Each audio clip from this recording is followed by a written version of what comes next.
Rasa peduli kepada sesama di masa pandemi ini merupakan sesuatu hal yang sangat mulia. Tapi bagaimana cara kita untuk peduli? Dengan berbagi saja? Dengan memberi donasi saja? Saya pikir itu bukanlah solusi yang tepat. Dalam dunia bisnis, ada banyak bisnis-bisnis yang kemudian ambruk karena pandemi ini. Namun, bagaimana cara kita untuk bangkit dan mencari solusi selanjutnya? Di Star of Batang kali ini, kita menghadirkan sosok inspiratif seorang perempuan, ibu rumah tangga, yang kemudian bisa memulai karirnya hanya dari rumah saja untuk mengontrol sebuah perusahaan besar.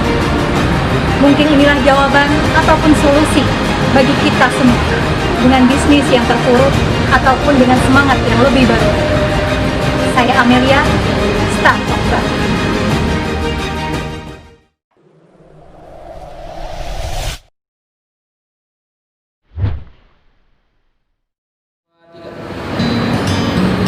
Assalamualaikum warahmatullahi wabarakatuh. Apa kabar Anda? Semoga tetap sehat dan tetap menjaga protokol kesehatan dengan memakai masker, keluar rumah, cuci tangan, dan jangan lupa untuk menjaga kebersihan setiap waktu. Ya, kembali lagi bersama saya Amelia Amelita dalam acara Star of Batang episode ketiga. Nah, gimana? Udah subscribe, sudah like, atau juga komen di YouTube channel kita? Jangan lupa ya kunjungi, karena kita bakalan memberikan informasi-informasi menarik seputar tokoh inspiratif di Kota Batang tercinta. Karena Kota Batang adalah orang-orang yang selalu bersinar seperti bintang. Seperti yang satu ini adalah bintang tamu yang saya datangkan dari dunia bisnis. Wow, dunia bisnis, dunia yang sangat menjanjikan. Siapa sih yang tidak mau membahas soal bisnis ini? Ide-ide bisnis yang menarik yang bisa bertahan di masa pandemi corona ini tentunya membuat kita berpikir ya, apa sih yang bisa kita buat di masa-masa seperti ini untuk bisa survive. Nah teman-teman, jangan lupa tonton dulu. Yang satu ini benar-benar gak rugi untuk ditonton. Saya akan hadirkan seorang sosok, kalau dilihat sekilas beliau ini adalah sosok ibu rumah tangga biasa, bisa menjaga anak-anaknya di rumah seperti ibu rumah tangga pada umumnya. Tapi ternyata di balik itu semua, beliau mengerahkan puluhan karyawan dengan satu perusahaan di bidang ekspedisi. Wawancara dengan beliau, ini dia Ibu Ika Setianingsih. Assalamualaikum. Waalaikumsalam. Apa kabar? Baik Kak Ame. Iya, ini Ibu Ika Setianingsih sendiri. Kalau saya biasa panggilnya Mbak Ika, nggak apa-apa ya? Mbak Ika sehat? Alhamdulillah sehat. Nah, kita mau bilang tuh cantik banget hari ini ya Kak ya. Karena nih kita pakai outfitnya dari Nobi Hijab Batang dan juga dengan dukungan make up kita dari MUA Alina K Batang. Nah, kita berkenalan dengan Mbak Ika. Mbak Ika ini terkenal dengan sosoknya yang ramah, super. Tapi beliau ini aku pengen ngerti nih, Mbak Ika kesehariannya kerjanya apa nih? Mengurus rumah tangga sama menjalankan itu bisnis ekspedisi. Menjalankan bisnis ekspedisi dari kantor apa dari rumah? Dari rumah. Dari rumah. Wah, jadi Mbak Ika sendiri ini adalah owner dari CV Ika Utama Jaya. Ya, Ika Utama Jaya. Nah, kalau Wong Batang sudah pernah tahu atau pernah dengar tentang CV Ika Utama Jaya ini, nah beliau lah ownernya. Beliau ini mengerjakan bisnisnya dari rumah, mengontrolnya dari rumah. Artinya Mbak Ika sendiri keseharian masih bersama anak-anak, masih bisa merawat anak-anak, begitu ya? Iya. Ini perusahaan ekspedisinya ini mulai sejak kapan sih? Dari tahun 2013 dikelola sendiri atau dikelola sendiri. dikelola sendiri? Kemudian dengan berapa karyawan Waktu itu saya terus dibantu sama suami. Ya udah itu aja, terus kita pakai armada orang untuk jalani itu ya, angkutannya gitu ya. Dari menjalani angkutan terus sampai sekarang saya sudah punya truk sendiri ya. Punya truk sendiri. Ada berapa aset truknya dari CV Ika Utama ini? Kalau sekarang yang sudah berjalan itu 10 sih. 10? Iya. Di awal apakah sudah 10 atau enggak? Belum ada. Berarti awalnya hanya apa, kerjasama, pinjam gitu ya, pinjam gitu armadanya. Nah ini berbisnis soal ekspedisi. Ekspedisi itu kan ada macam-macam ya Mbak. Maksudnya ada pengiriman barang seperti apa, logistik atau apa, ini di bidang apa nih? Di bidang tekstil ya. Khusus tekstil. Iya. Oh, jadi khusus tekstil seperti Kapas, benang, kain, terus ada juga yang itu kayak apa, kardus kayak gitu. Oh, kemasan-kemasan ya, Iya. kemasan-kemasan. Itu sendiri untuk usahanya sendiri itu di area mana? Apakah hanya di Jawa Tengah atau area mana saja? Kalau kita sih se-Jawa ya. Satu Jawa ini sudah dikuasai. Wah, luar biasa. Nih Wong Batak, usaha ekspedisi itu ternyata bisa banyak channel dan bisa sampai satu Jawa dikuasai ya. Jadi ekspedisi itu bisa dari Batang ke luar kota, Solo, ya, Solo, Jogja, ke Bandung, Jakarta, Tangerang, kayak gitu. muter aja pokoknya ya. Sampai Pasuruan juga. Pasuruan. Iya. Oke. Nah sekarang itu sudah berkembang dengan berapa karyawan? Kalau sekarang sih, kalau itu masih belum banyak sih, masih berarti 12-an gitu. 12 karyawan untuk karyawan tenaga apa ini? Driver sama kenek ya. Driver dan kene. Selebihnya ada tenaga kerja lain nggak? Seperti di kantor, admin atau apa gitu? Tidak, saya handle sendiri. Wow, tuh Wong Batak. Seorang Mbak Ika ini dikenal sebagai sosok yang di rumah aja merawat anak-anak. Ternyata dia mengontrol perusahaannya sendiri tanpa bantuan admin ataupun karyawan-karyawan di bidang yang kantornya ya. Dia pure dikontrol dari rumah. Gimana cara kontrolnya Mbak seperti itu? Paling kan terima telepon dari pabrik, terus kita ngaturin ke supir ya. Supir untuk pengambilan barang di mana kayak gitu. Hanya by phone saja semuanya. Semuanya. Oke, tapi walaupun by phone, awalnya pasti kan bisnis ekspedisi ini kita menjaring customer ya, langganan kita. Nah pada awalnya untuk mendapatkan klien-klien seperti itu gimana? Dari pengalaman itu ya di tempat kerja ya. Dulu kan saya kerja, terus saya ekspedisi. Di bidang ekspedisi juga. Oh jadi sebelum mempunyai perusahaan sendiri, Mbak Ika sendiri pernah kerja di bidang ekspedisi. Iya. Di bagian apa? Di bagian itu marketingnya. Marketing. Kemudian dari sana dapat teman-teman ya, misalnya ada teman klien yang setia. Ya, terus akhirnya dari situ pabrik itu apa ngikut saya. Oh mengikut. Begitupun dengan klien-klien yang sudah percaya dengan Iya, Mbak Ika. Sampai sekarang masih ada? Semuanya masih utuh ya? Semuanya masih utuh. Wah, gimana tuh cara merawatnya kok bisa sampai awet gitu kliennya, nggak lari-lari kemana-mana? Gimana Mbak, kasih tipsnya dong, Mbak nih biar ngerti gitu loh. Apakah harus gimana, ramah-ramah sekali atau ada tips apa gitu? Kalau itu ya tetap ya kita sebagai tenaga apa transportasi, kita tepat waktu, terus kita saling bekerja sama menjaga barangnya itu, terus apa namanya, permintaan seberapapun yang penting itu pakaian tetap saya layani. Nah, seberapa? Nah, ini seberapanya ini penting nih. Seberapanya kan nggak mungkin yang sedikit banget juga ya. Minimal seberapa sih biasanya kalau orang mau mengirimkan ekspedisi di tempatnya Mbak Ika nih? Satu truk kecil itu loh, kalau diesel itu. Kalau diesel ya minimal segitu. Barangnya apa saja terserah, yang penting muat satu. Kalau diesel itu, Iya. itu minimal ya. Iya. Itu dikenakan berapa biasanya seperti itu? Tergantung itu tarifnya itu tergantung mau kirimnya kemana gitu loh. Mau Jakarta apa ke Solo, ke Jogja, Magelang kayak gitu. Hitungnya per armada atau per kilo atau gimana? Borongan. Iya, jadi satu mobil itu ya sudah seperti Iya. apa ya sudah dan itu beratnya ya. Kalau itu ya, kalau ngirimnya satu pol diesel ya itu sudah ada tarifnya sendiri-sendiri, tinggal utamakan apa itu customer Pengen diantaranya. Wah, ini Wong Batak. Ternyata mengelola klien sendiri bukan sesuatu yang mudah kalau menurut saya ya. Tapi Mbak Ika sendiri mampu bertahan dari 2013, berarti merawat klien-kliennya sampai sekarang masih setia klien-kliennya. masih bahkan dia tambah terus. Tambah terus. Ini kita harus cari tahu nih Mbak Ika nih sosok seperti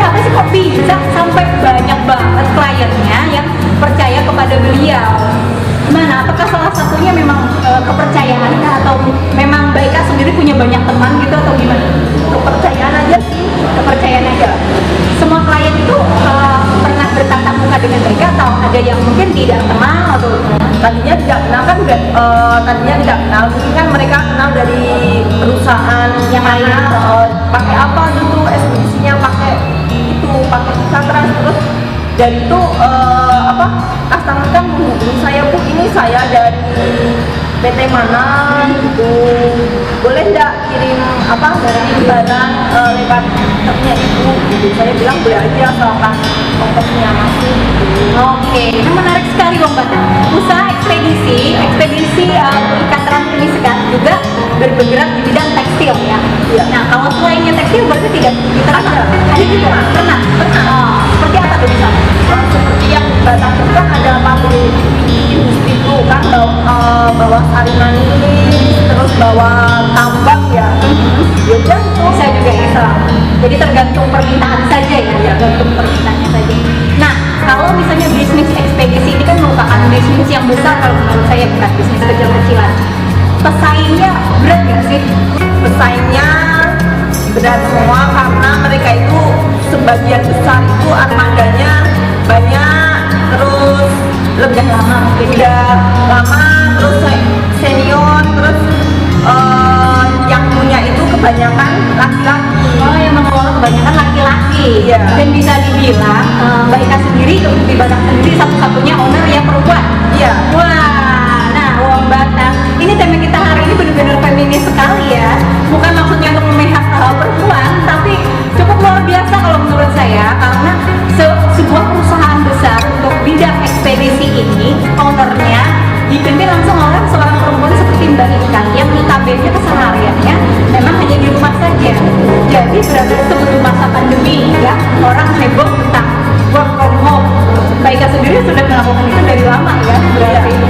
Nah, mengenai masa pandemi ini, kalau kita boleh mengulik-ulik masa pandemi ini kan sudah berbulan-bulan kita lewati. Ada kendala? Kendala sih ada. Beberapa perusahaan itu pengirimannya itu tidak banyak sih, kita kasih sedikit karena kebanyakan ada yang perusahaan itu jalannya ke arah barat ya, ke Jakarta, terus ke Bandung kayak gitu. Ini masih berkurang banget sih. Apalagi kalau masa PSBB mungkin ya. Iya. PSBB di ibu kota juga ada pengaruhnya untuk Iya. pengiriman barang. Iya. Pas waktu masa puncak-puncak kita pandemi itu kan berarti ada banyak perusahaan yang tutup. Ngefek juga nggak? Ngefek juga sih. Ngefek juga ya. Iya. Jadi akhirnya agak berturun. Tapi tidak lantas hilang. Tidak. Tetap ada. Tetap ada sih. Tetap ada. Kalau sekarang bagaimana? Kalau sekarang Kan sudah new normal, kemudian apakah aktivitas seperti semula lagi atau itu sih belum 100%, masih 75% saja itu. 75%? Iya. Ngomong-ngomong nih ya, Bang Batak pengen tahu nggak sih omsetnya bisnis ekspedisi seperti ini? Berapa sih? Kalau saya sih penasaran ya, apakah benar-benar menguntungkan seperti kata orang-orang di sana ya? Kita tanya langsung Mbak Ika. Sebenarnya nih kalau normal tanpa pandemi, ini omset per bulannya saja kira-kira berapa kalau normal? Dihitung rata-rata? Berarti kurang lebih 100 lah. 100-an ya? 100. Wah, itu amazing banget loh. Bisnis yang dikelola dari rumah bisa sampai omset ratusan juta. Kalau pandemi berarti kurang-kurang dikit ya? Ya kurang-kurang dikit lah. Aduh, kurang-kurangnya dikit tetap di belakangnya J gitu ya, ya ampun. Nah, Mbak, kalau misalnya ada nih dari kita-kita ini terinspirasi oleh bisnisnya Mbak Ika, cara untuk memulai bisnis seperti ini kayak gimana sih? Harus apa dulu gitu? Kita harus mengenal itu ya, relasi-relasinya dia. Kayak pabrik-pabrik ya, kita kan nyasarnya ke pabrik-pabrik ya, PT-PT tekstil kayak gitu kan. Nah itu kita harus tahu dulu, mereka juga harus kenal kita, kan nggak semudah menyerahkan barangnya ke orang lain. Karena masalah kepercayaan ini ya. Iya, soalnya kan yang dibawa itu kan barangnya kan ratusan juta ya, ratusan truk itu. Iya, betul Jadi sekali. kan nggak udah perusahaan-perusahaan besar kayak itu kan menitipkan barangnya ke kita ya. Untuk kepercayaan yang besar juga. Nah, Mbak Ika, masalah kepercayaan bawah kan pasti dengan ada resikonya ya. Pernah nggak sih dapat yang seperti itu, punya resiko yang Pernah. gimana, apa aja tuh? Coba Waktu itu bawa benang ya, benang tekstil, ada beberapa bal. dari mana tuh? Dari Pekalongan ke Solo. Kalau ke Solo. Ya itu kita pernah diklaim ya, waktu itu sekitar 16 jutaan. Wah, 16 juta diklaim, ampun. Kenapa? Ada kerusakan atau gimana? Enggak, waktu itu kan hujan, musim hujan. Kalau musim hujan itu kita rawan sekali, kita juga harus hati-hati, kita harus mengontrol terpal ya. Tempat untuk bagian atas ya. Itu tuh waktu itu kalau nggak salah karena dimuat itu hari Jumat, kita berangkatnya kan hari Minggu. Terus waktu itu hujan, rembes gitu loh. Benarnya kan Iya. terus akhirnya kan basah gitu ya. ada ada embunnya gitu kan. Kualitas benangnya jadi tidak bagus. Terus itu penerima kan nggak mau terima kan, terus akhirnya diklaim ke kita. Ke ekspedisi. Jadi itu bagian dari resiko dan tanggung jawab bisnis ekspedisi ya. Iya. Selain itu ada lagi nggak resiko yang besar gitu? Tapi kan sudah kalau yang diklaim 16 juta itu kan, tapi kan benangnya bisa dijual lagi kan, iya kan benangnya dijual ke orang yang bisa menampung itu tuh sekitar 8 juta. Sekitar 8 juta. Jadi masih ada untungnya. Masih lumayan ya kita sedikit-sedikit gitu. Itu kalau bisa teratasi. Itu kalau benang. Nah kalau benda-benda lain yang lebih beresiko, ada nggak yang lebih beresiko, misalnya bahan-bahan yang mudah pecah? Nggak ada. Hanya itu saja ya. Itu pengalaman yang termasuk suka dukanya dalam bisnis ya. Kamu sukanya apa? Sukanya itu pengirimannya banyak, terus pembayarannya pabrik itu lancar ke kita ya.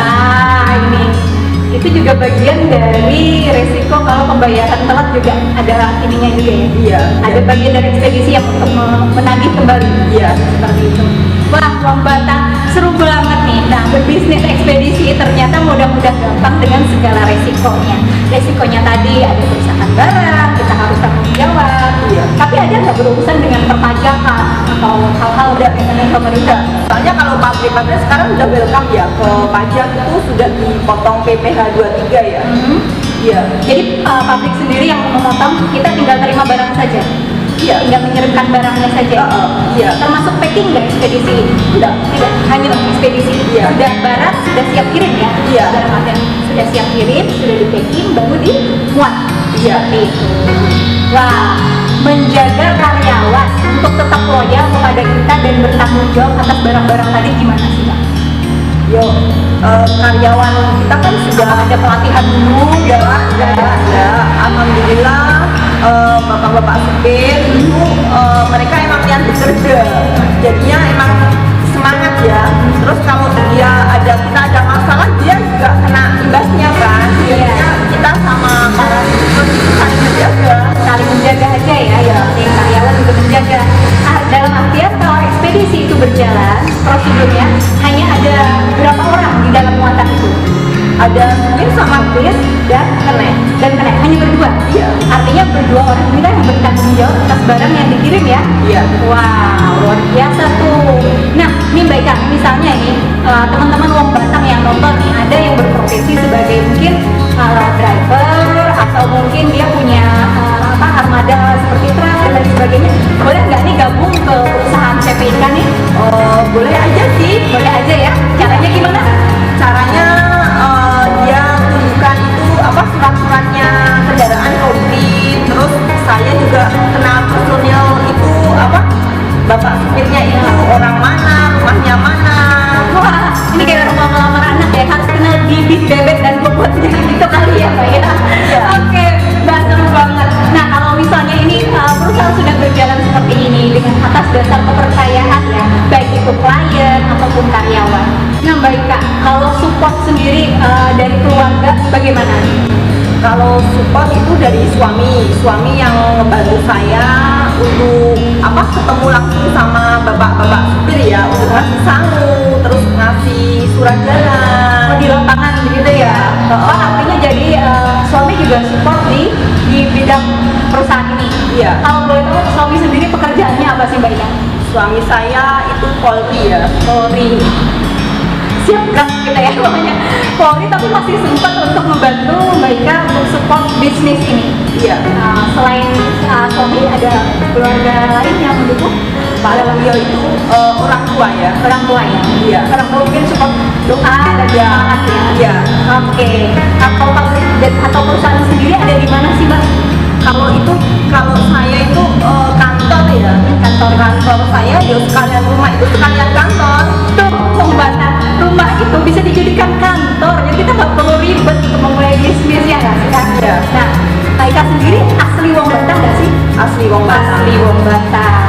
Kalau asli Wong Batam, menurut Kak Ika sendiri, hidup tumbuh besar bisnis dari Batam sendiri. Pendapat Mbak Ika sendiri pengaruh Batam ke kehidupan dan karir Mbak Ika sendiri seperti apa? Apalagi sekarang di Batam itu kan mau dibangun kota industri. Iya.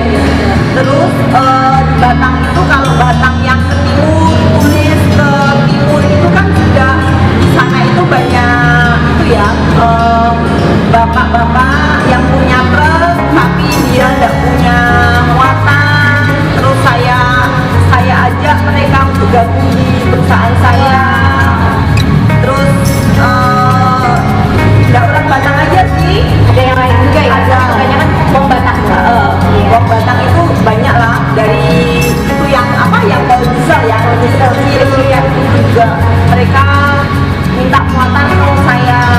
Nah, artinya Wong Batam ini Mbak Ika sendiri ini benar-benar inspiratif karena beliau memang peduli gitu kepada kaum kita yang kecil yang punya angkutan tapi tidak punya muatan, bisa disupport untuk melakukan kerjasama bisnis yang sangat menguntungkan untuk semua ya, menurut saya. Nah Mbak Ika, harapan ke depan untuk perusahaan Ika Utama Jaya ini apa sih harapan ke depannya, pengen seperti apa lagi? Kalau kedepannya saya tuh pingin itu ya mempunyai banyak armada dari yang kecil sampai yang trailer ya. Untuk muatan yang lebih besar lagi ya, agar bisa merekrut lebih banyak orang juga dong. Ya, amin. Kita doain mudah-mudahan CV Ika Utama Jaya ini berkembang lebih pesat sehingga bisa mempekerjakan banyak orang-orang Batam dan bermanfaat untuk Batam sendiri. Ya. Wah, terima kasih sekali Mbak Ika, kesempatannya hari ini luar biasa inspiratifnya. Nah Mbak Ika, luar biasa hari ini perbincangan kita ya. Selama ya ini sebentar sebenarnya ada banyak sekali yang masih bisa kita ulik. Kita kasih motivasi dong Mbak Ika buat teman-teman Wong Batam sendiri yang mungkin saat ini pengen mulai bisnis tapi masih takut atau gimana gitu, dikasih motivasi dong Mbak Ika biar semangat kayak Mbak Ika nih. Motivasinya kita itu harus membangun kepercayaan diri sendiri dan kepercayaan kita terhadap orang lain, dan orang lain itu biar percaya sama kita. Intinya adalah kepercayaan. Nah, jadi selama ini yang membuat awet pun bisnis ekspedisi ini karena atas kepercayaan yang pernah dinodai. Iya, jangan pernah dinodai. Karena nilai setitik rusak susu sebelah katanya. Nah, Wong Batam bagaimana? Sudah terinspirasi hari ini? Masih belum juga? Kalau masih belum, langsung hubungin Mbak Ika ya, langsung tanya-tanya langsung. Mbak Ika, aku mau gabung nih sama Mbak Ika di CV Ika Utama Jaya. Boleh, nanti langsung tanya-tanya ke beliau, ke ownernya beliau. Nah, terima kasih Mbak Ika untuk hari ini, motivasinya, juga kisah-kisah hidupnya yang sangat menginspiratif. Semoga semakin berkembang di kota Batam berkembang. Nah, Wong Batam, jangan lupa di YouTube selalu like, subscribe, dan juga kasih komen di YouTube channel kita karena kita masih perlu loh saran-saran dan masukan dari para Wong Batam, atau mungkin Wong Batam mau request siapa tamu kita di Startup Batam selanjutnya. Jangan lupa ya, ikuti kita terus. Jangan lupa juga outfit cantik ini dipersembahkan oleh Nobi Hijab Batam dan make up cantik kita hari ini dari MUA Alina Cake Batam. Jangan lupa tunggu Startup Batam episode 4 karena akan menarik sekali. Selain dunia bisnis, kita akan menjelajahi dunia lainnya, itu dunia kesenian atau dunia fotografi. Ditunggu ya, siapa sih bintang tamu selanjutnya.